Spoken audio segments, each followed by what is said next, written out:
Bienvenidos a bordo, a otra emisión de La Mirada.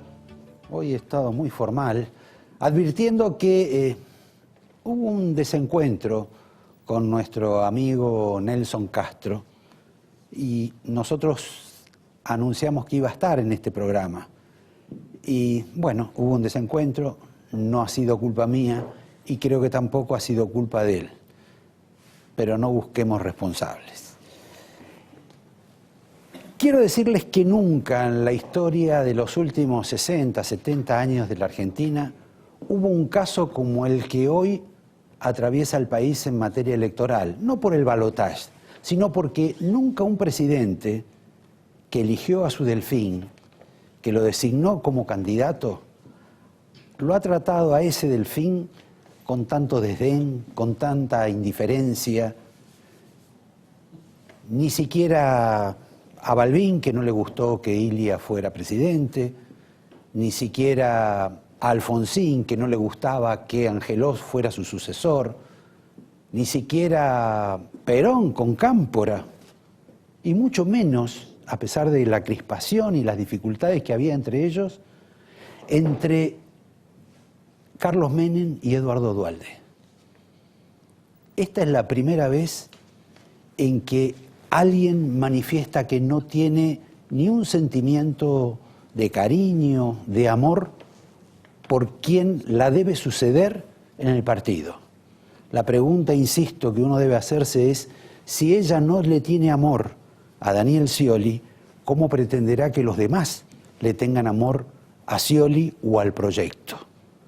Para colmo hoy de toda esta diferencia ya manifestada la semana pasada por la propia presidenta, que evita nombrarlo a Scioli como si fuera un fulmine, hoy empezaron a merodear las versiones de que había un acuerdo en marcha entre gobernadores o elementos del PJ, del Partido Justicialista, con Sergio Massa, para que Sergio Massa se incluya en el próximo gobierno de Scioli, en el caso de que Scioli ganara, y que José Manuel de la Sota también se incluyera en el próximo gobierno de Scioli, en el caso de que Scioli ganara. Al margen de que parece un movimiento medio desesperado, realmente es otro daño corporal y psicológico al pobre Scioli. Lo están desmembrando en pedazos, porque Massa está en Brasil, con la familia. La señora de Massa, la señora Malena Galmarini, que siempre es muy advertida por su buena educación, dijo hoy, repitiendo una frase ya característica, a propósito de una disculpa tardía que le hizo Scioli. Dijo sencillamente ella, Scioli es un forro.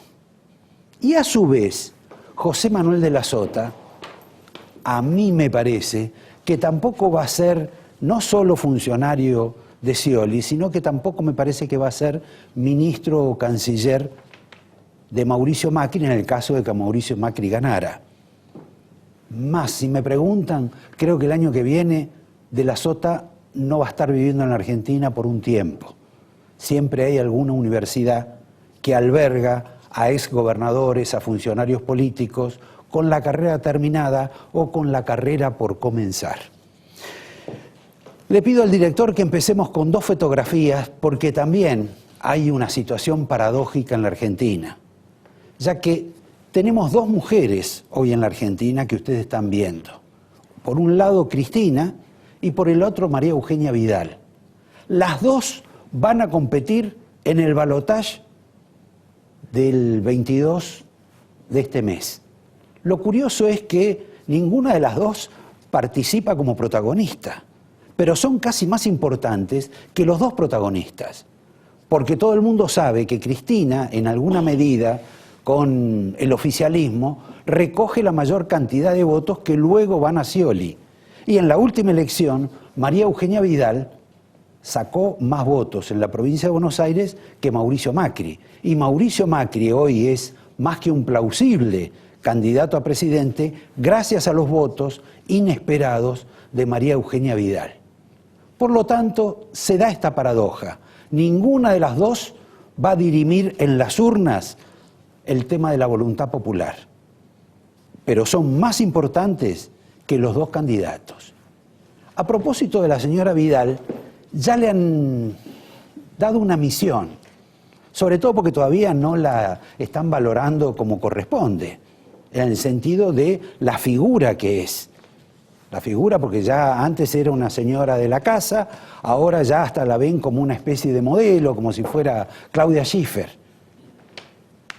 Mauricio Macri no va a contestar posibles agravios de Daniel Scioli.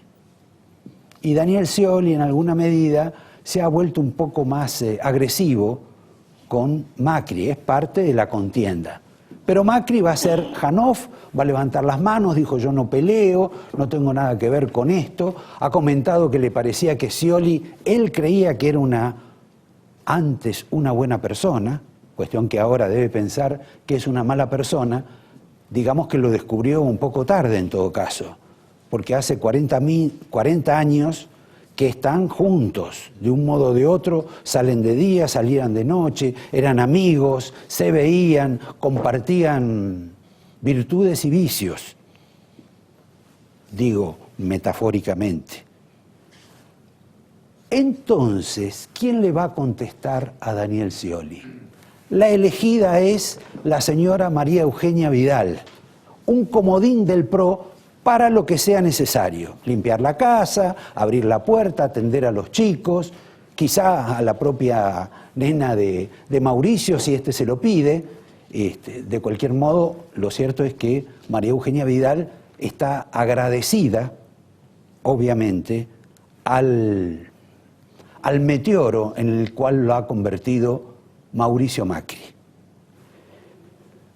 Cortamos con eso y vamos a una mención simple sobre Aníbal Fernández.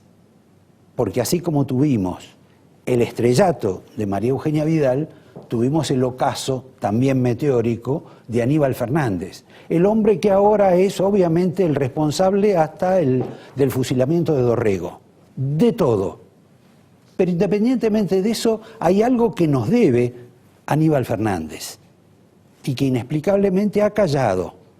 Él dijo que iba a dar los nombres de las personas involucradas en esa denuncia, que él dice que es falsa, con relación a su vinculación a la efedrina, al triple crimen, al narcotráfico, etcétera, etcétera, etcétera. Aníbal Fernández parecía que lo iba a denunciar esta misma semana.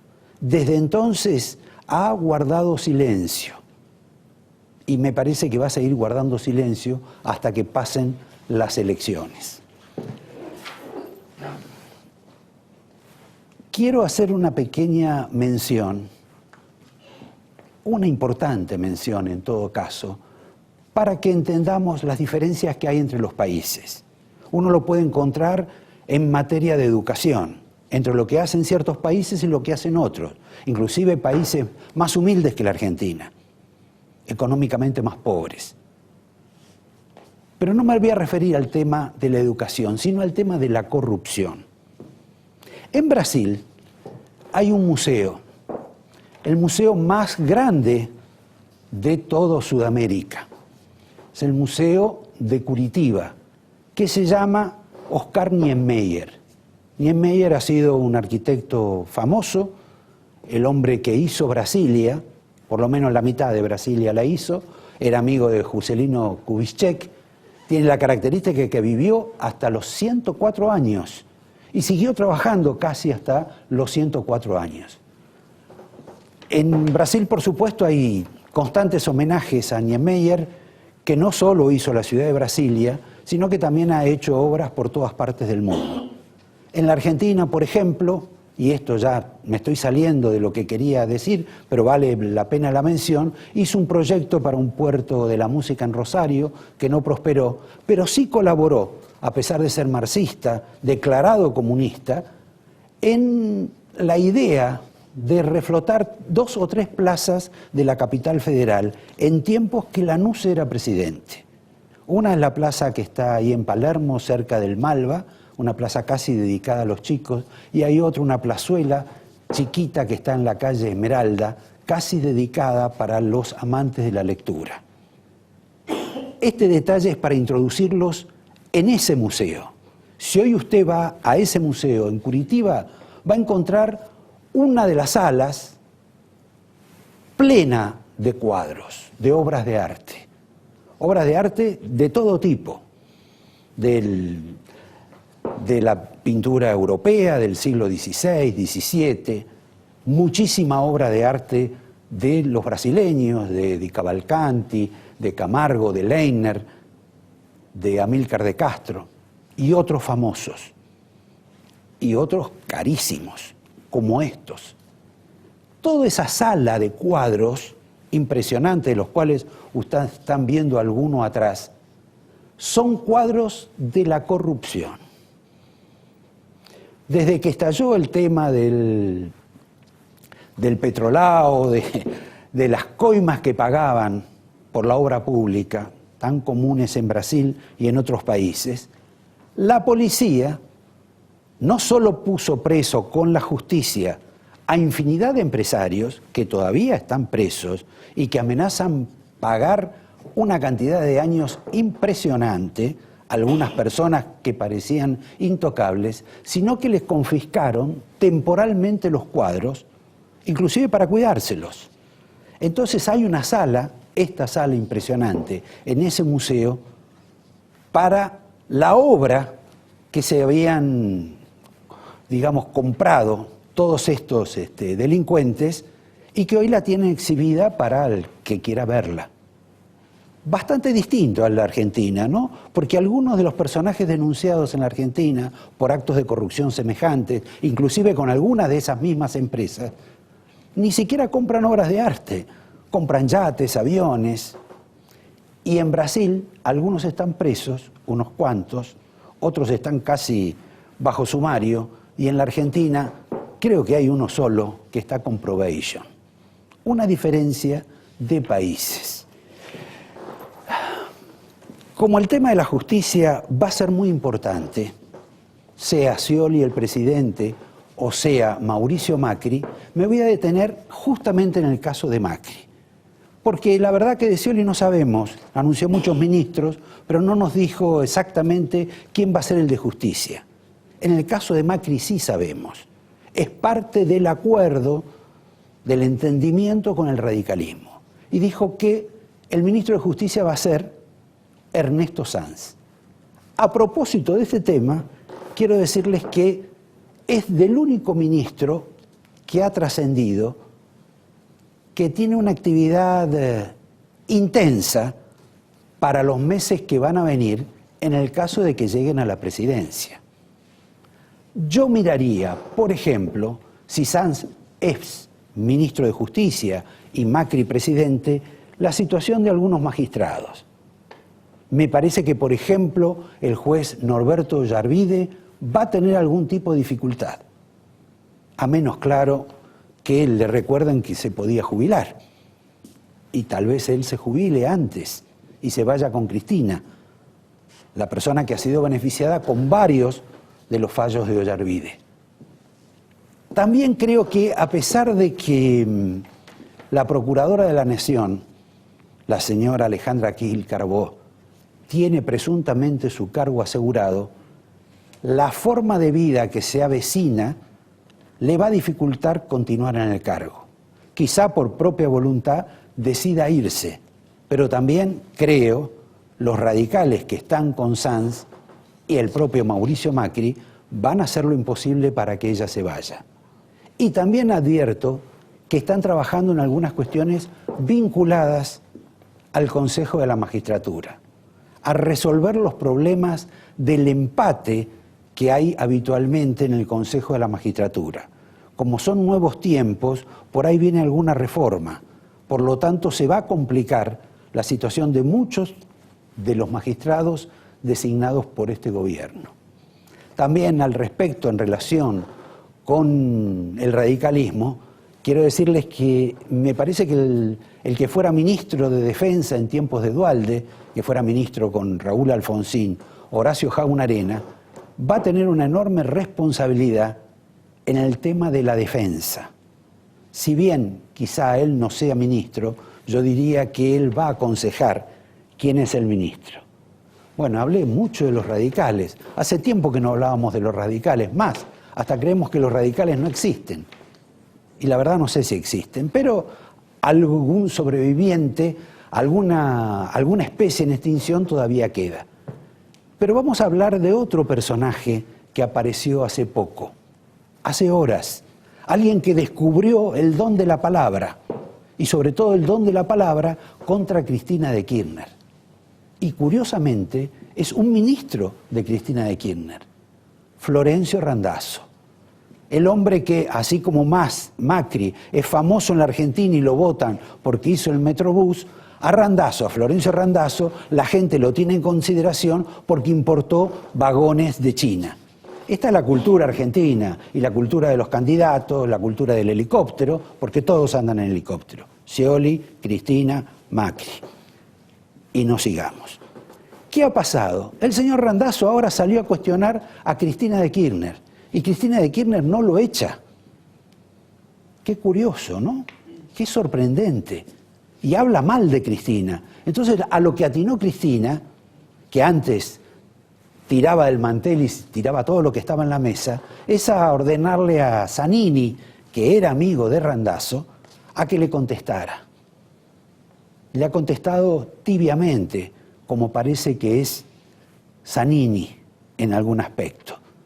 Pero aún así, lo curioso, lo raro, es cómo Randazzo ha empezado a hablar y ha empezado como a revolver dentro de la olla del kirchnerismo. Obviamente sangra por la herida de no haber podido participar en una interna con Daniel Scioli y haber rechazado la candidatura a gobernador que le ofreció Cristina. Pero bueno, sea como sea, hoy están en conflicto. O sea que Cristina tiene problemas con Scioli y tiene también problemas con quien era el adversario de Scioli, que es el caso del señor Randazzo. De Cristina quiero hacer una mención sobre su último discurso, del cual ustedes han escuchado todo y saben todo, pero quiero hacer una mención relativa a la modernidad de Cristina, que dijo que ella prefería que se siga votando en el país con la boleta, con esa boleta kilométrica que en algunas provincias ha llegado a tener casi 1 metro. Ella dice que le gana el corazón, que le gusta, que lo quiere, que ama la boleta. Ella que usa Twitter, ella que sabe que existe el Internet, ella que sabe que existe la computación y sabe además que el consumo de papel no es bueno para el medio ambiente. Raro también esto de Cristina. Y raro que tampoco nadie lo haya mencionado. Como empezamos con Cristina y seguimos con Vidal, voy a hacer una pequeña reflexión sobre Vidal. Vidal ha dicho una frase muy interesante. Dice, ustedes no vean tanto lo que se dice de mí, sino lo que yo hago. En realidad no hay mucho lo que hace, pero lo singular es que ha copiado a Néstor Kirchner. Ustedes dirán, ¿cómo Vidal, Néstor Kirchner? Sí, porque Néstor Kirchner decía, y lo dijo una vez ante un grupo de empresarios en España, por favor, no lean mis labios. Ustedes fíjense lo que hago, lo que firmo. Esto es el doble mensaje. Sospecho que la señora María Eugenia Vidal no tiene ese propósito del doble mensaje. Por ahora aconseja seguir en esta tarea maravillosa de la nueva política de la cámpora, de la nueva política del PRO, que es vamos a timbrear, a tocar el timbre en las casas para decirles que nos tienen que votar, para escuchar al ciudadano. ¿A cuántas personas pudo haber escuchado María Eugenia Vidal o Mauricio Macri? ¿A cuántas personas va a escuchar Máximo Kirchner? Realmente parece un chiste que le digan esto a cualquier ciudadano. En todo caso, uno tendría que apreciar, cosa que no haría Cristina porque ella está con la boleta, en que quizá la influencia de las redes sociales sea un poco más importante. Pero este tema tan frívolamente tratado, de explicarnos de que los votos se consiguen porque uno va a un edificio de 60 departamentos y toca el timbre en uno, y con ese uno es suficiente para convencer al resto, esto nos explica por qué el próximo debate entre Daniel Scioli y Mauricio Macri por el momento parece que no va a contemplar el tema de la educación, donde la Argentina, en la escala universal, está en uno de los peores lugares del mundo y es escandalosamente vergonzante. Y tampoco parece que va a contemplar, parece que no va a contemplar el tema de la energía, que es la mitad de lo que la Argentina gasta en su déficit. Singularidades de este mundo donde por un ratito, y porque no tengo tiempo, me olvidé de decirles, y se los reservo para otra oportunidad, los empresarios que ya no van a estar quizá en el caso que Macri sea presidente, que hoy están con Scioli, y que quizá los que no van a estar con Macri en el caso que Scioli sea presidente. Eso se los reservo porque no hemos tenido tiempo para otra ocasión. Les tengo que presentar, casi con obligación y orgullo, que vamos a tener a alguien acá que va a hacer seguramente una autocrítica, se va a desgarrar la camisa, la camiseta, va a escribir quizá en un cartel de la calle si se equivocó o no se equivocó. Pero alguien que es famoso porque ha estado en este programa muchas veces y ha cometido quizá la audacia de decir quién puede o no ganar las elecciones. Se llama Jorge Jacobe. Alguien que por lo menos dice o se equivoca, pero lo dice con propiedad. Por eso lo volvemos a invitar. Vamos a tener aparte a dos periodistas. Dos periodistas, uno conocido por ustedes acá, economista, que es Guillermo Cohen, al que le vamos a reclamar que nos explique cómo es que con el libro gordo de Petete, del ministro Axel Kicillof y del Banco Central, la Argentina puede estar regalando una cifra sideral en pesos a pagar por el próximo gobierno. Y lo está regalando desde hace un tiempo. Estamos hablando de cifras siderales, por las cuales, ya lo mencionamos en uno de los programas anteriores, esperábamos que algún fiscal de la Nación o alguna otra persona se ocupara de hacer una denuncia. Ya la han hecho un hombre del radicalismo, Mario Negri, y alguien del PRO, Federico Pinedo. Van a estar entonces Guillermo Cohen y un compañero de él en la radio, Beto Valdés, el periodista que se atrevió, al revés de todos los que estamos en esta profesión, a decir que Macri iba a ser el gran triunfador de la última elección. Y además anticipó lo de María Eugenia Vidal. Es casi una sorpresa en el mundo del periodismo y de los encuestadores. Por último, la parte más explosiva del programa. Un hombre que lucha, es legislador del PRO, pero es un legislador raro del PRO, no se lleva bien con todo el mundo, ni siquiera con María Eugenia Vidal, pero es el hombre que más denuncias ha hecho en materia de narcotráfico. Es el hombre que más ha cuestionado a Aníbal Fernández, por lo tanto tiene alguna responsabilidad en la derrota de Aníbal Fernández. Y es, algunos dicen, no solo un amigo del Papa, sino un portavoz del ex Bergoglio, del sumo pontífice Francisco. Estoy hablando de Gustavo Vera. A Jacobe, que me está mostrando y me está atiborrando de números antes de que se pronuncie, se manifieste y se arranque la camisa para decir, me equivoqué, no, pero no importa, eso te voy a dar tiempo. Había una profecía sobre el gobernador de Buenos Aires que no puede ser presidente, pero hay otra profecía que es que si Macri se acercaba a Scioli para la segunda vuelta, en la segunda vuelta Macri ganaba. ¿Eso es tan cierto? No era una profecía que nosotros tuviéramos por cierta, ¿no? Es una profecía que Macri Hasta sí antes, le ha vendido a la gente. Hasta antes del escenario 25 de octubre no había una victoria clara de Macri en segunda vuelta. No, en nuestros números. Pero sí la posibilidad del balotaje.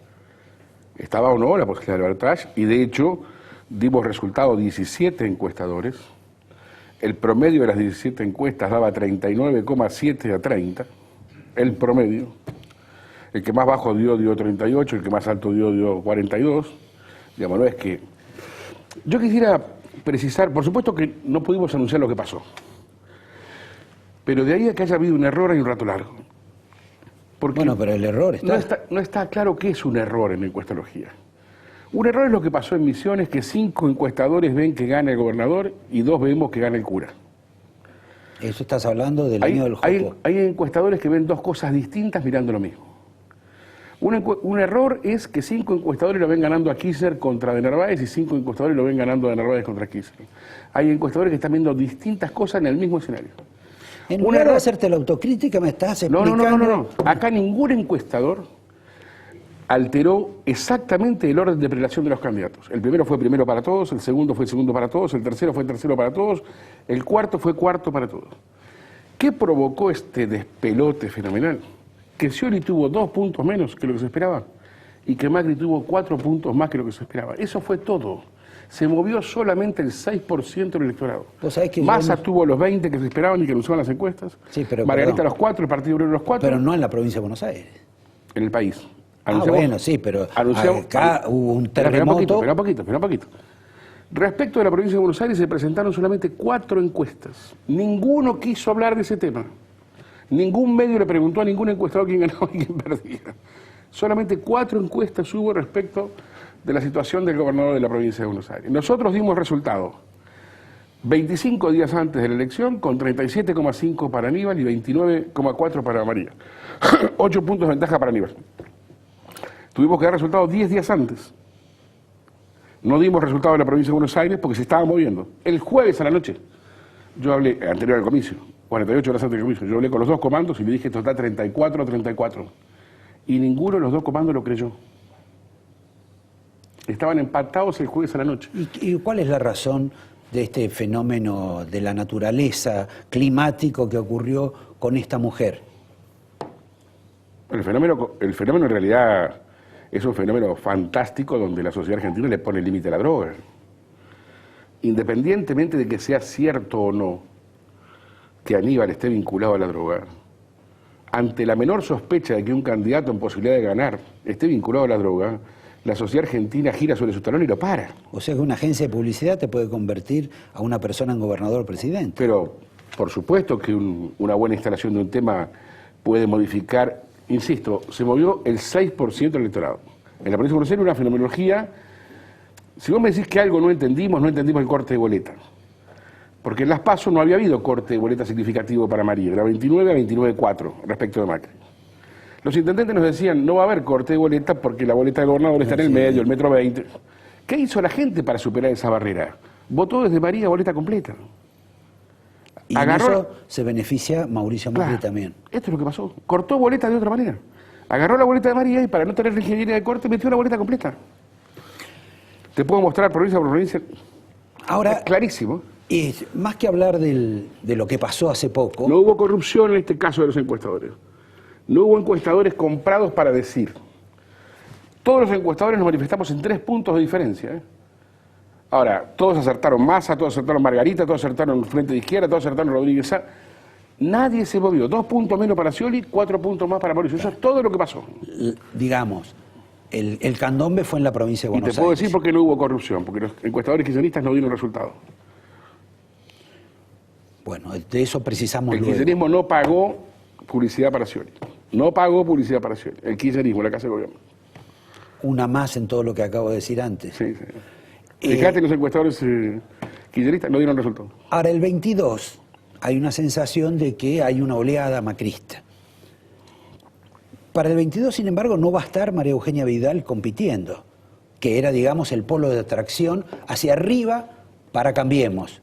La herramienta para evitar... Exacto, y no va a estar en alguna medida, como vos decís, el polo de atracción hacia abajo en el tema del oficialismo que ocurría con Aníbal Fernández, porque creo que no mencionaste la participación de Aníbal Fernández en la actitud de la gente. Te digo que es el principal motivo de la derrota del gobierno. No tengas ninguna duda. ¿Vos le atribuís más responsabilidad Pero, a la candidatura de Aníbal que al estrellato de Vidal? pero sin ninguna duda. No digo que sea... Digo que si el candidato justicialista hubiera sido Julián Domínguez o Randazzo, la historia es otra, ¿eh? Pero los No sé cuál, pero es otra. Los peronistas eligieron a Aníbal Fernández. Te vuelvo a repetir. Yo creo que hubo un error ahí en ese momento de La Nata, de Clarín, en hacer la denuncia de Fernández antes de la elección. Lo vistieron del enemigo de Clarín, que le sirvió a mucha gente para galvanizarlo. Me parece que le erraron al momento. Si lo hubieran querido perjudicarlo, tenían que haber perjudicado después de la elección en el caso de que ganara. Pero cometieron un error, lo galvanizaron. Pero ya estaba elegido. Bueno, pero lo galvanizaron. No le ganaba. Lo galvanizaron. Hubo un error. Lo cierto es que para el 22 no va a estar Aníbal y no va a estar la Vidal. Sí. Que se vuelve a la normalidad que planteaban los encuestadores antes, porque la diferencia es magra, son 3 puntos nomás, o viene ese aluvión macrista que mucha gente espera. Es muy simple. El 72% de la gente va a votar, va a elegir, que son los que votaron a Macri y los que votaron a Scioli. Esos eligen. El 28% de las personas, que son los que votaron por terceras fuerzas, más a Margarita, van a votar. No van a elegir. Van a tener que decidir entre 2 cosas que hasta acá no le gustaron. Son 2 situaciones totalmente diferentes. A esa situación se llega con 2,5 puntos de ventaja para Scioli. Hoy podemos decirte que haría el 14%, la mitad de ese 28%, que en función de la secuencia de encuestas lo fue contestando en 3 oportunidades ya, qué haría en una situación de segunda vuelta. El votante de Massa, el votante de Margarita, el votante del FIT, el votante de Rodríguez. Pero nos queda 14 puntos que no nos dijo que va a ser en segunda vuelta. Es mucho. Por eso no te estamos diciendo, hasta que no terminemos la medición que tenemos en marcha, cómo es la tendencia del comicio. Pero todo hace suponer que hay una ola, todo hace suponer eso. Ahora, también suponíamos que hay una ola. Giacobbe lo venía diciendo. El problema de Giacobbe es que lo que veía Giacobbe en persona no me lo decían las encuestas. A la gente le cuesta mucho entender que cuando habla Giacobbe habla el analista, y cuando te presento una encuesta te digo lo que dicen 1.500 tipos, no Giacobbe. Lo que decía Giacobbe respecto del agotamiento del kirchnerismo no se verificaba en las encuestas. ¿A qué le hacíamos caso? ¿A la intuición de Giacobbe o a las encuestas? Bueno, un vidente puede decir una profecía, pero eso no es ciencia. Yo he tenido un gran vidente que cuando le decía lo voy a ver a Roberto García, me decía cómo ibas a estar vestido, con qué color de corbata, camisa y saco. Y si te iba a encontrar parado vestido. Me describía la situación de la persona que iba a encontrar. ¿La ropa interior también? No, hace mucho que se murió. Puede haber un vidente que puede pronosticar porque se le ocurre, porque lo ve. Ahora eso no es ciencia. Los encuestadores, para saber, para decirte qué es lo que piensa la gente, le preguntamos a la gente. No le preguntamos a mamá en la cocina. Mamá, ¿qué opinás que pasa? Gana tal, y salimos a decir eso. O sea que todavía no sabés vos, como científico... Por supuesto. Tengo una intuición personal y el trabajo científico está en ejecución. De modo tal que no te voy a decir porque además estamos curados de espanto. Ahora hay varios sondeos que ya dijeron que hay un margen bastante favorable a Mauricio Macri. Y uno ve a los 2 candidatos y también está viendo situaciones diferentes a cómo estaban antes de la última Nosotros nunca elección. hemos hablado por los sondeos de otros. Nunca. Bueno, no te pregunto por los sondeos de otros, te pregunto sobre este fenómeno electoral que se consumó el domingo. Hay un clima que teóricamente caballo que alcanza a ganar quiere, sí. Ahí está, bueno, eso por un lado, pero que ya vino desde, si querés, desde Tucumán. No lo veíamos. Te vuelvo a repetir, 17 encuestadores, el 100% de los periodistas y el 100%... Hay un periodista que no, Bien, que está acá. El 99,9% de los periodistas. Pero en todo caso estamos ante un vidente, no ante un periodista. Eso bien, lo sabía yo. Muy bien. Eso. Y el 100% de los políticos no se dieron cuenta de lo que iba a pasar. Si 17 encuestadores, no hubo un encuestador que dijo va a pasar tal cosa y otros 16 en contra. Yo te digo que si 17 encuestadores ninguno vio una cosa diferente, lo que pasó el 25 no estaba, el 15, no estaba. tampoco estaba No era así. la fiscalización más, Pero eso está más clarísimo. exhaustiva. Eso está clarísimo. Hubo 50% menos de voto en blanco. ¿Qué Votaron. me quieres decir con eso? Que antes Lo que te quiero trampeaban decir, con el voto en entendés blanco. perfectamente. Y hubo Bueno, pero cuatro- lo que quiero es y explicación hubo a la gente. A ver, si votando 2 millones de personas más, hubo 600.000 votos en blanco menos, lo que quiero saber es si el 1.200.000 de las PASO fueron los 1.200.000 de voto en blanco o el que no estuvo en la mesa. Le tiró. El jefe de sistemas nuestro votó en la capital un voto cortado. Margarita, presidente, ahora, el 25 de Sí, octubre, sí. Capital Federal. Margarita Stolbizer cortó boleta con Zamora. El martes, cuando llegó a la oficina, abrió la máquina y se fijó en su mesa. No había ningún voto de Zamora. No había fiscal. 0 votos. Ahora, eso se notó mucho más, por eso te preguntaba Explícame cómo pasó en Tucumán. que en Tucumán votó el 11% menos de las personas que en las PASO. ¿Dónde está? 11% menos. Sí. Explícame cómo pasó eso. 10,67 menos que en las PASO. Explícame cómo sucedió eso. Tucumán. Tucumán. Menos ¿Ya te lo volumen. digo? Acá está. En otras provincias pasó cosas similares. En Santa Fe votó una cantidad enorme de gente más, 14% más. En Córdoba votó 10% más. Formosa 11,57 menos de Formosa, limítrofe. 11,60% de votantes menos. Limítrofe. ¿Dónde están? Se quedaron en su casa. Fueron a votar en las PASO, que no tenían ninguna importancia. Y no fueron ahora. Sí, en la provincia de Catamarca, 9% menos de votantes. En la provincia de San Juan, limítrofe, 8% menos de votantes.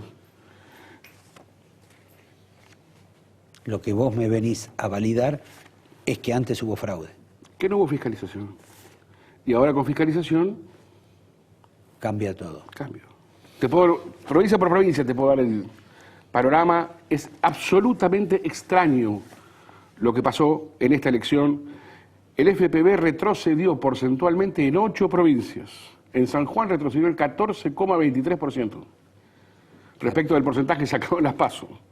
De los votos sacados en las PASO. En Catamarca el 13%, en San Luis el 12%, en Jujuy el 11%, en Tucumán el 10%, en Formosa el 6%, en La Pampa el 3%, en Entre Ríos el 0,4%. O ¿Cómo sea, retrocedió? perdón, En provincias gobernadas por justicialistas.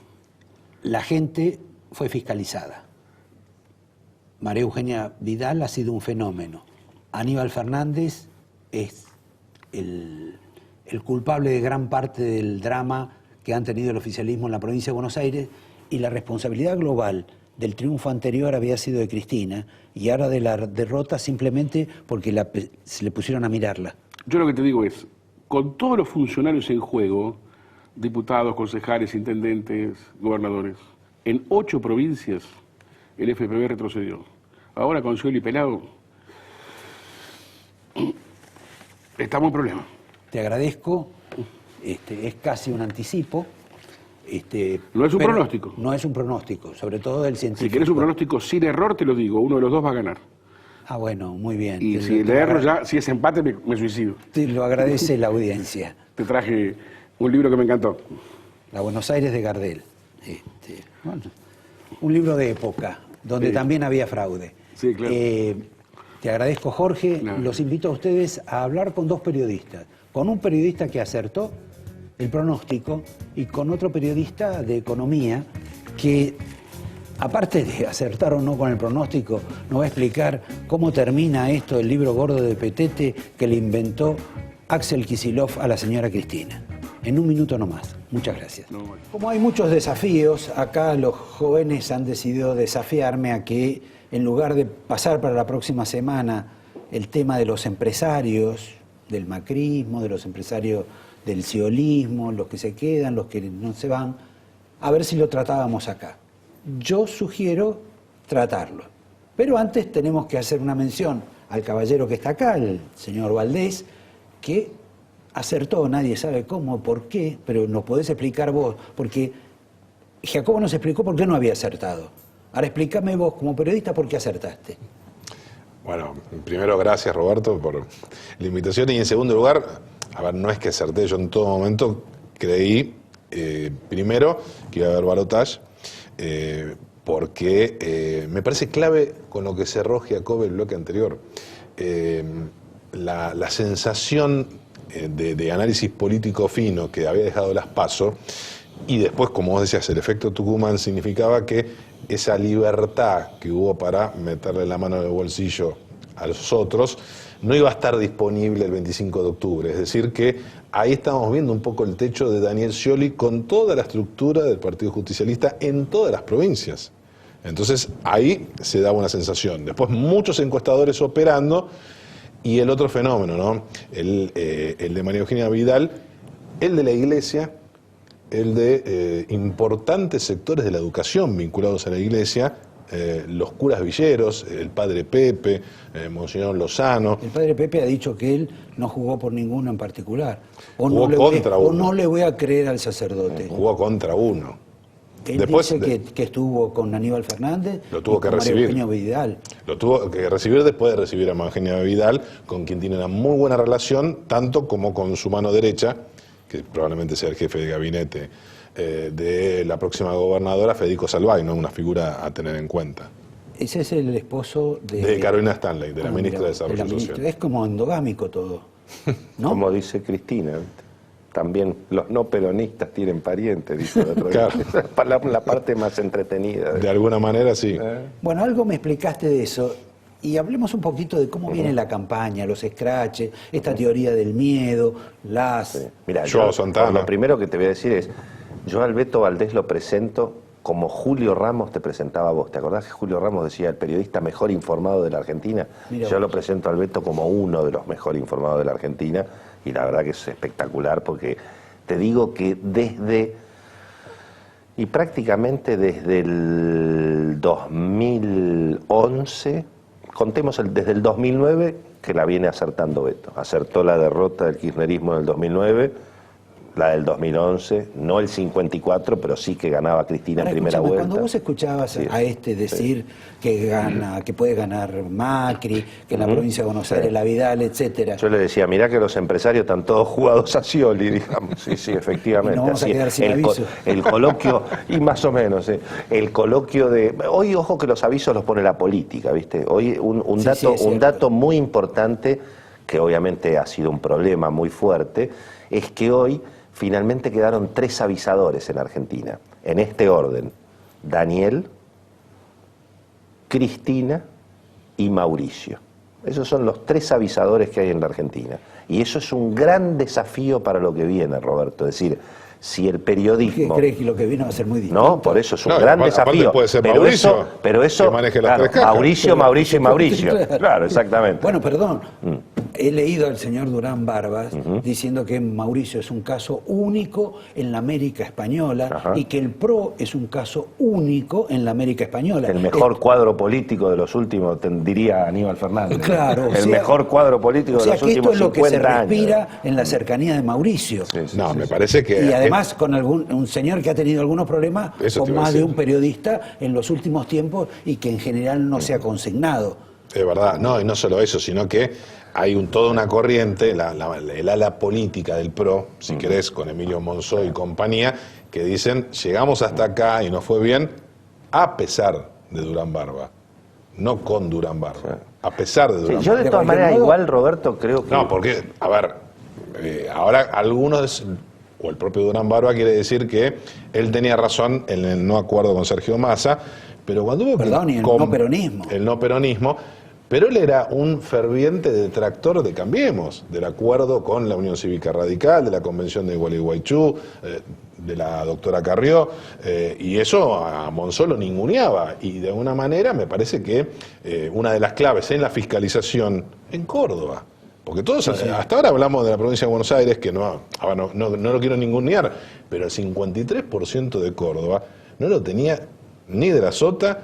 Es más, Mauricio Macri en la previa decía que llegaba al 47, 45, 47, y ya algunos desconfiaban. Las esperanzas de Massa también estaban en Córdoba, ¿no? Pero hubo una elección formidable. Haber ganado Santa Fe Está bien, con un poquito más, Bueno, antes, habiendo digamos, perdido. Antes digamos que no lucharon para tenerla. No, yo digo en comparación con la PASO. Vos decís por Miguel del Cel. Claro. Bueno, ahí hicieron todo mal, pero ahí hubo mucho Durán Barba. O hicieron todo bien. Porque el otro día estaba mirando Sí. el parte de una de las empresas que maneja uno de los negocios más importantes de Rosario. Y me sorprendió la integración de esa empresa. ¿Ah, sí? Y ya que estamos en el tema empresario, Claro. y no me voy a detener en una empresa de la basura de Rosario, de dos Era una personas empresa. muy singulares, convengamos en el tema de los empresarios. Sabemos que Cristina se va, en alguna medida Sin duda. Cristóbal López está afectado, que Lázaro Báez está afectado y puede estar más afectado todavía. Si gana Ya Macri, dice- ¿no? Sí, obvio, Si gana Scioli. ¿no? Y no tanto. Lázaro Mauricio, Báez- Mauricio Macri ha puesto a Lázaro Báez y a Cristóbal López prácticamente en el mismo lugar. Lo cual de alguna manera ya es una preocupación más para Cristóbal que para Lázaro, ¿no? Porque antes tenían muy buena relación Cristóbal y Excelente. Mauricio. Se pelearon de repente. Debe haber intervenido Cristina en eso, ¿no? Bueno, pero supongamos... Pasaron más cosas. Estas dos empresas, más electroingeniería tal vez, son las tres, digamos, los tres emblemas de Cristina, Sí. por decir alguno. Si no, vamos a entrar en la Cámara de Construcción y ahí tenemos que hacer Es una más lista. Cristóbal, ¿no? Porque me parece que quizás en una de las primeras movidas, si gana Macri el balotaje, quizás hace un cambio, una revolución copernicana en el manejo del juego. Y quizás no haya más posición dominante en el hipódromo de Palermo y en el casino flotante.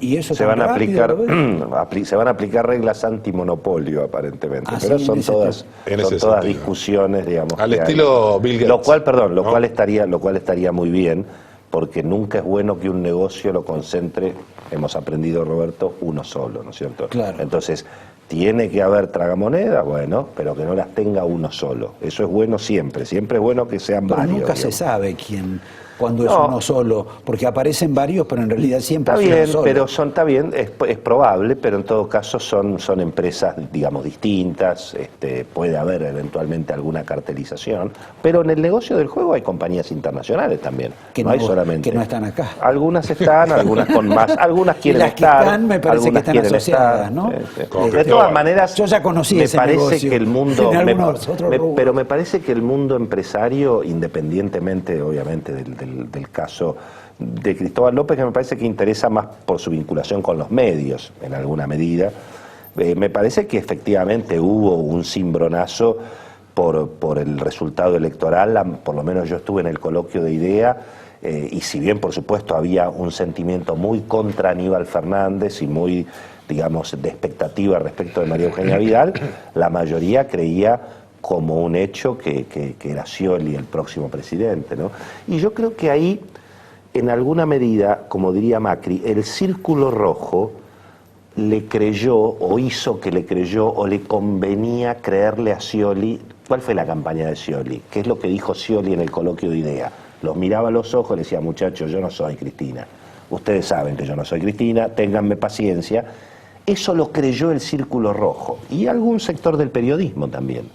Pero me da la sensación de que no lo creyó la gente. Y no por, digamos, meterme de nuevo en el tema anterior, pero creo que acá, básicamente, digamos, seguramente la madre de la derrota, desde mi punto de vista, ha sido Cristina, el padre de la derrota puede haber sido Aníbal, pero el tío de la derrota fue el cepo, Kicillof y el modelo económico. Es decir, acá la gente votó contra una economía que no da para más también. Entonces yo creo que eso, y te digo más, si el candidato no hubiera sido Daniel Scioli, esto lo digo yo, creo que Beto no está de acuerdo con eso, yo creo que sacan 25 puntos, que para mí es lo que tiene Cristina. Para mí Cristina tiene 20-25 de ese núcleo duro Bueno, famoso. pero en lugar de las conjeturas. Y bueno, pero digo, No, ¿entendés? hay otro tema Sí. que quedó colgado. Dale. Dijimos, Cristóbal afectado, Sí, sí. Lázaro Báez afectado, electroingeniería posiblemente afectado. Digo, Después porque- hay una corriente más por el medio. Pero convengamos después los que estaban con Scioli, los que abrían Jorge y Brito. cerraban la puerta. ¿Jorge Brito estaba con Scioli? Bueno, él se manejaba dentro de ADEVA, dentro de los bancos privados, como diciendo, muchachos, quédense tranquilos que gana Daniel. Uno hablaba con la gente de los bancos y te decían lo mismo cuando uno decía, mirá que puede dar balotaje. No, nosotros, Brito nos asegura, Montotto era otro, ¿no? Que circulaba, es un hombre... Mario Montotto, vinculado al mundo de la seguridad. De la seguridad, de la defensa, con muy buena llegada a la Embajada de Estados Unidos, a Washington, con todas, digamos, parado desde ahí. De las camaritas, el señor de las camaritas. El señor de las camaritas, exactamente. En Tigre, en muchos municipios, ¿no? Sí. Multipartidario en ese sentido. Era otro de los que quedó de alguna manera golpeado en términos, bueno, ahora de recomponer Eduardo Urnequian. Claro, Eduardo Urnequian tenía puso el embajador en Washington. Va, por ahí lo pone todavía. Me parece que no. Ah, ¿no? Me parece que todo eso... A ver, el gabinete que anunció Scioli antes del 25 de octubre está todo para negociar. Vamos a eso ahora. Porque estaba en Rubén Chernakovsky, ¿no? Una persona clave, ¿no? El dueño del embalaje, ¿no? De armar y desarmar en Tierra del Fuego. Que es también una cifra importante que se consume la Argentina en eso. No, bueno, en general, digamos, Scioli tenía el apoyo del sector empresario que quiere de alguna manera mantener el Estado regulador, que es muy amplio en la Argentina. Regulador, ¿no? a favor. Y sí, siempre, o sea, el torneo de lobby evidentemente está ahí, ¿no? Y posiblemente también sectores empresarios que no necesariamente necesitan un sinceramiento de los precios y sobre todo del tipo de cambio, ¿no? Claramente empresarios que están más vinculados a la venta de servicios, o sea, como se decía antes, de venderle caro a los argentinos, digamos. Exacto, bueno, en eso estamos. En dólares, ¿no? Claro, pero Chernakovsky podía haber sido, o puede ser, veremos, el canciller en las sombras. Vos lo decís por Klecker. Por Klecker, pero igual tuvo que pasar un test. O por el que iba a ser ministro de Asuntos Agrarios. Me parece que más por Klecker y la influencia de Andrés Cisneros, que estuvo con Massa, que fue vicecanciller de Menem y que ahora estaba colaborando activamente. Yo creí que era más importante en ese universo de Chernakovsky Alejandro Mayoral. Ya que citamos Alejandro trabaja, obviamente, para la Cámara de Tierra del Fuego, la vieja. Pero no dicen que Scioli había abierto un poco el juego, como que defensa y seguridad era para Montotto y Cancillería para Chernakovsky. Algo de eso se decía. Sí. Lo que pasa que era la única área. Claro, pero es un área clave. Y sobre todo cuando dice que Klecker, antes del 25 de octubre, tuvo que pasar un test, más allá de la recomendación de Chernakovsky y la aceptación de Scioli, con el propio Eduardo Urnequian, que se reunió en el Alvear. Bueno, y los vio mucha gente, ¿no? Sí, hablando de eso, porque hablamos los del gobierno, los empresarios del gobierno, los empresarios de Scioli, no hablamos de Nicky Caputo. ¿Quién es Nicky Caputo? Y es el gran amigo, el hombre... gran proveedor del Estado. Gran proveedor de obra pública. Supongo que es más importante como obra pública que como amigo de Mauricio Macri, ¿o no? Pero una cosa está vinculada a la otra. No, pero tiene muchos... Tiene historia previa, eso es lo que vos decís. No, tiene muchos negocios con la nación también. Con el no solo hace todas las obras de Mauricio, sino que también hace con la nación. Digo, el rol de esa figura... Hay muchas, ¿cómo se llaman? cuando se juntan las empresas, las uniones transitorias. Exactamente, las UTES. Las UTES. Mucha UTE ahí en la Cámara de la Construcción. Ahí en realidad... También está en Tierra del Fuego. Claro, también está. Porque es una suerte de pulpo, ¿no? Incluso, probablemente, quizás su cuñado, el cuñado de Nicolás Caputo, pase a ser una figura preponderante si Mauricio Macri gana las elecciones presidenciales, que es una figura prácticamente desconocida, pero tiene mucha llegada. Hoy es el escribano general del gobierno de la Ciudad de Buenos Aires, se llama Mauricio Devoto. Es una figura joven y de mucha llegada a Mauricio Macri. Perdón, los voy a tener que despedir, y la verdad que nos quedaron 30 temas. No hablamos de la denuncia que han hecho dos diputados con el tema de dólar futuro, que la gente por ahí no entiende, pero la verdad que se están haciendo ricos un montón de ricos. Sí, claro. Va a haber una investigación. Creo que los que firmaron están un poco asustados. Obviamente. Porque en estas cosas nadie sabe exactamente cómo viene. Sobre todo porque, digamos, los mercados de futuros son admisibles cuando son transparentes y cuando lo que se vende a futuro es un producto que tiene un precio cierto, libre y al que todo el mundo puede acceder. Acá se están vendiendo dólares del mercado oficial, es decir, se están vendiendo al valor a un oficial. precio que no es el precio al que todo el mundo puede acceder y que obviamente va a generar eventualmente un golpe muy duro al patrimonio del Banco Central, una emisión monetaria que puede ser prácticamente el 20% de la base monetaria. El otro día leí un artículo de Segwit que hablaba de 100.000 millones de pesos. Y bueno, todo depende de cuánto sea el precio del dólar en el mes de marzo, en el mes de abril, en junio. Hay ventas de dólar futuro, donde el único que vende es el Banco Central. Eso también es raro. En un mercado de futuros, primero que la timba es entre privados. A veces intervienen los gobiernos, pero no. Esto es una situación donde hay uno solo que vende, que todo el mundo sabe por qué, y todos los demás compran. Es el Estado el que está dando un seguro de cambio, sabiendo prácticamente los actores que esto evidentemente va a representar una pérdida para el Estado. Así que el día de mañana, el día de mañana los jueces va a ser como en el corralito. No sé si el día de mañana. El día de mañana los jueces van a decir, che, pero los bancos sabían de esto y no dijeron nada. Che, pero la gente, ¿entendés? No va a ser solamente un problema para el Banco Central, puede ser un dolor de cabeza también para el sector privado. Jóvenes, los tengo que despedir porque tengo otro invitado que nos va a explicar si hubo oración o no en contra de Aníbal Fernández en la provincia de Buenos Aires. Bueno, te trajimos unos pequeños regalitos. Claro, representación. Exactamente. Que somos nosotros, bueno, el programa. Te voy a decir, siempre tenemos gracias. Ahora, ahí hemos visto la foto de Mauricio Macri jugando al golf. Así que vamos a tener tal vez un presidente que juega al golf. Me dicen que juega al golf. Te traigo. Me dicen no, sé que juega al golf como juega al fútbol. Bueno, está bien. El que juega bien al fútbol es el hijo. Unas pelotitas de golf en momentos de. Mirá que. Bueno. Momentos de escasez. Mejor que él. Mejor que momentos de escasez de dólares. Muy bueno. Y más importante, para el verano. Esta es la clave. No vamos a mostrar la marca. Para el verano te trajimos un protector solar de 40 para la gente. Ahí tenés. No podemos mostrar la marca por razones obvias. Bueno, muy ahí gentil. Nuestro regalo. No sé, parece que vació la estantería de la casa. Lo que tenía a mano.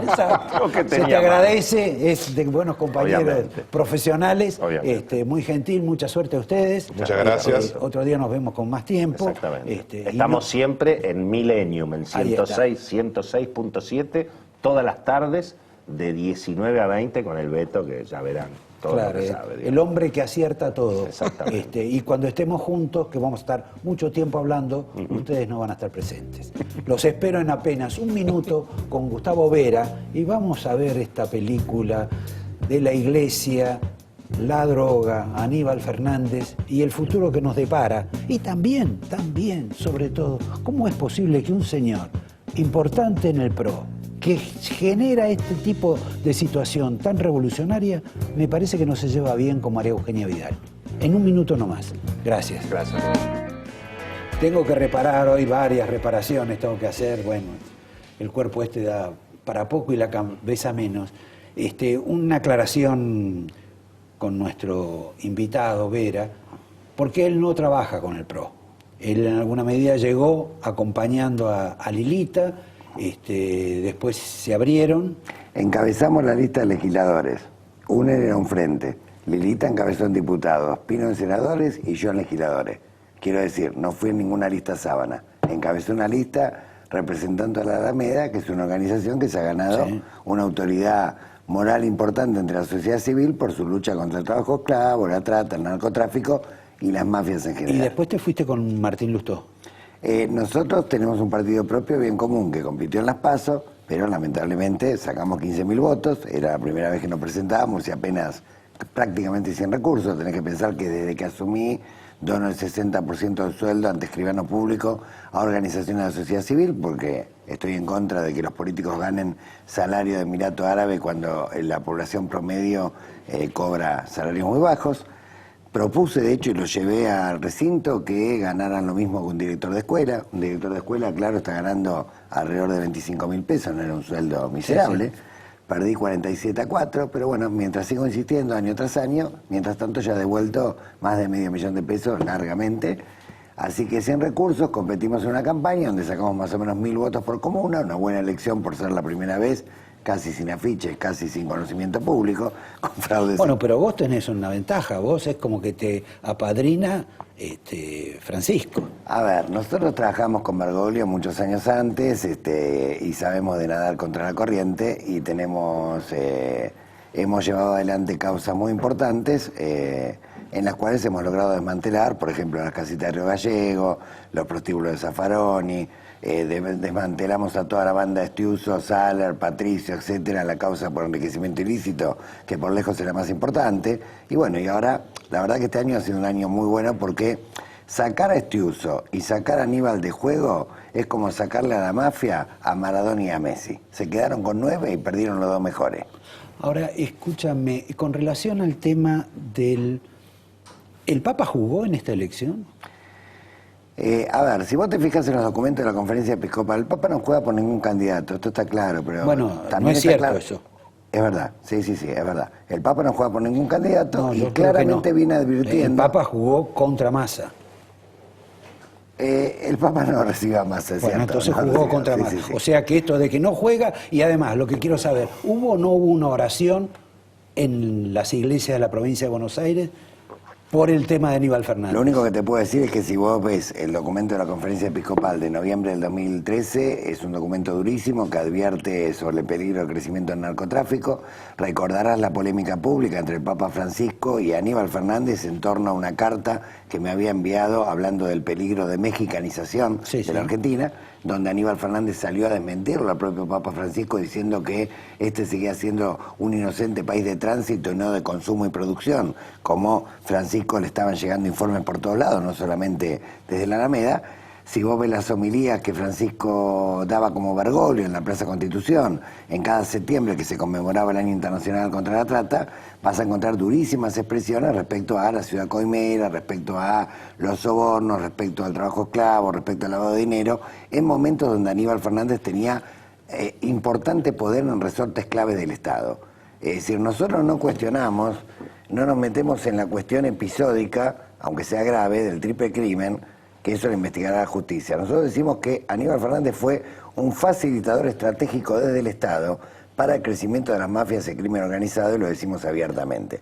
Aníbal Fernández, en el periodo que nosotros llamamos Anibalandia, ¿sí?, manejaba 3 recursos claves, que eran la Fuerza de Seguridad, cuando era ministro de Interior, manejaba la Dirección Nacional de Migraciones, con Ricardo Rodríguez, su alter ego, digamos, y la Inspección General de Justicia con Manberti, ¿sí? En la época en que Aníbal Fernández manejó la Fuerza de Seguridad, fue el periodo donde más se sistematizó y verticalizó la recaudación coimera, ¿sí?, en cada uno de los territorios donde estaban las jurisdicciones de las comisarías federales. De hecho, el último regalo te lo dejo para el final, pero el primer regalo que te quiero dar es un informe que sacó la Comisión Especial de Trata de la Legislatura. Son 235 informes internos del Ministerio de Seguridad, es un libro que sacamos de distribución gratuita, en los cuales se hizo una especie de auditoría del periodo Valleca-Aníbal Fernández, donde se logró demostrar palmariamente que cada comisaría hoy está recaudando entre 3 y 4 millones de pesos en concepto de cajas negras, donde el peso específico del narcotráfico es tremendo. Y ni hablar... Perdón, Lilita Carrió hace poco, a propósito de la muerte de un allegado a Estiuso, hizo una declaración. El Lauchón. Exacto. También ha insinuado o ha dicho que hay toda una combinación de la provincia de Buenos Aires, de dirigentes de la provincia de Buenos Aires y de la policía también en este Bueno, mercadeo. mirá cómo será esa combinación, que hace poco cayó preso el comisario mayor Santizo, de drogas peligrosas de la provincia de la bonaerense, que estaba en una red, digamos, de narcotráfico, fue apresado en San Martín hace menos de un mes y Pero medio. lo que hablaba es de la inserción entre esa policía corrupta, que creo que en general generalizaba todo, con el poder político. Sí, a ver, para explicártelo más sencillamente, desde la Fuerza de Seguridad se verticalizó y sistematizó un sistema de recaudación mafiosa, o sea, una interacción entre los jefes de la cúpula, fundamentalmente de la federal, y actores de crimen organizado con un peso específico creciente del narcotráfico, que la ONU hoy ya acredita que la Argentina es el primer consumidor latinoamericano de cocaína y el tercer exportador mundial. Bien, Inspección General de Justicia, que no se le dio tanta importancia hasta que en el 2011 el Grupo de Acción Financiera Internacional al cual pertenece la Argentina, que es el grupo que, digamos, firmó una convención de 23 puntos respecto a la lucha contra el lavado de dinero, una especie de protocolo internacional, el Gafi afirmaba que en el 2011 la Argentina incumplía 21 de los 23 puntos de combate contra el lavado de dinero, y la única causa con sentencia judicial firme hasta el 2011 era la condena de un carnicero cordobés, ¿sí? Que había hecho el señor Gonela, si no me equivoco, y por eso ahora es el fiscal antilavado. Creo que en el 2011, para hacer un poco de estadística y engañar al Gafi, detuvieron a 4 mexicanos que traficaban unos dólares falsos, también tuvo una sentencia judicial, y después abrió muchas causas que todavía están, digamos, en curso de acción, digamos, pero poco se ha avanzado en este tema. Festival de lavado de dinero, y es un punto importante, porque cuando vos te convertís en una especie de país que atrae y facilita, ¿sí?, sociedades anónimas que son como muñecas rusas, donde nunca termina la última, ¿sí?, claramente se genera un microclima en el cual es muy fácil pasar dinero ilegal al mercado legal. Buena parte del mundo también funciona así, en algún sentido. Sí, ¿no? pero en el caso de la Argentina era casi uno de los más escandalosos. Recordarás en la discusión del Gafi, estuvimos a punto de ser expulsados. Sí, Sacó claro. de apuro la ley antiterrorista, que no la usó Aníbal Fernández para perseguir a los lavadores, sino para perseguir a los luchadores contra la megaminería, el extractivismo, es más. Y la tercer pata, no menos importante, es la de la Dirección Nacional de Migraciones. A ver, hubo un director de control y permanencia, uno de los más antiguos de carrera, Carlos Sapere, que en el año 2005, casi en silencio, porque era el momento en que Clarín estaba de amorío todavía con el matrimonio Kirchner, denunció que renunció concretamente a la Dirección de Control y Permanencia y denunció que habían desactivado los cuerpos de inspectores frente a las denuncias crecientes que había por tráfico y trata de personas con fines de explotación laboral y sexual. Es decir, que en el periodo de Anibalandia creció exponencialmente el lavado de dinero bajo todas sus formas, creció el tráfico de estupefacientes, fue la importación masiva de efedrina, con la cual hay 5 procesados en la causa de Servini de Curia, y creció también el tráfico de personas en la dirección, digamos, que tenía el quilmenio Ricardo Rodríguez. Es decir, que hay cosas mucho más graves que el triple crimen, que de por sí es muy grave, sí, pero nosotros no estamos diciendo que Aníbal Fernández es responsable de tal o cual delito, estamos diciendo algo más grave, estamos diciendo que fue el facilitador del crecimiento del crimen organizado en Argentina desde el aparato del Estado. Uno, el otro fue su alter ego rival, Estiuso, que con la banda de Patricio Saller controlaban puertos, aeropuertos y aduana, concretamente, y siempre se disputaron, porque uno manejaba el tránsito y el otro manejaba la entrada y salida, y siempre se disputaron por el poder, y vos recordarás que cuando muere Néstor Kirchner, que hacía equilibrio entre los dos, ¿sí?, pretendieron disputarse la CIDE, Aníbal con Iván Velázquez el carpintero, Estiuso, Cristina termina tomando partido por Estiuso, pero vos fíjate qué casualidad, que cuando cae en desgracia Estiuso, ¿sí?, ¿quién asciende? Aníbal, que había sido congelado a la categoría de simple senador, y asciende meteóricamente a jefe de gabinete y después a ser de alguna manera bendecido como el candidato predilecto en la provincia de Buenos Aires. Pero claramente estos dos personajes son los dos mejores jugadores que tenía el equipo de la mafiosidad, que es el casamiento del Estado corrupto con el crimen organizado. Los italianos llamaban mafiosidad cuando sectores corruptos del Estado facilitan al crimen organizado su persistencia, sistematicidad y masificación. Te puedo hacer una pequeña interrupción, porque vos tenés muchas denuncias contra el kirchnerismo, pero también las tenés contra el macrismo. Sí, un montón. De hecho, somos creyentes en la causa Martins. Y también decís que no te llevaste bien con María Eugenia Vidal. ¿Por qué? A ver, no es que no me llevo bien. Yo llamé a votar concretamente a Solá de las 3 opciones que había, y creo que fue algo estratégico, porque si Solá no hubiera sacado los casi 20 puntos, difícilmente hubiera reducido el 5% la lista que presentaba Aníbal Fernández. Ahí hubo muchos intendentes que cortaron en dirección a Solá, y Solá a su vez perdió votos de las PASO hacia Vidal por el efecto Vidal. Te pido que seas Pero para ser muy breve, a ver, yo no cuestiono a Vidal por ninguna cuestión que tenga que ver con juventud y todas estas cosas que se dicen, sino por algo muy concreto. En la ciudad de Buenos Aires hay 1.200 prostíbulos judicializados, hay 3.000 talleres clandestinos, hay chicos que han muerto en talleres clandestinos, hay cocinas de clorhidrato de cocaína en la 1114, acá tenés todas las pruebas judicializadas, y además tenés más de 200 puntos de narcomenudeo, y es poco lo que ha hecho el gobierno de la ciudad, ¿sí?, para tratar de desmantelar esta cuestión. Entonces, tengo mis serias dudas respecto a cómo va a combatir estos serios problemas que se agravan y multiplican en la provincia de Buenos Aires. Final cuando te entrego el angelito Muy y bien. pensando que estamos viviendo una especie de infierno Y además, que uno no se da cuenta. justamente para salir del infierno, el Laudato Si, que es la primera publicación gratuita que hace la legislatura de la Ciudad de Buenos Aires, es el manifiesto socioambiental de Francisco, donde llama a repensar cómo construimos una sociedad con eje en el hombre y no eje en la tiranía del dinero y la idolatría. Hablando de eso, y brevísimo, ¿a vos qué te parece? ¿Que él tiene más el corazón con Mauricio o más el corazón con Scioli? Lo que te puedo decir con absoluta seguridad es que el corazón con Aníbal Fernández no lo tenía. No me respondiste, pero te agradezco igual. Gracias. Muy gentil, nos vemos a ustedes el próximo lunes. Muchas gracias. Una mirada no dice nada y al mismo tiempo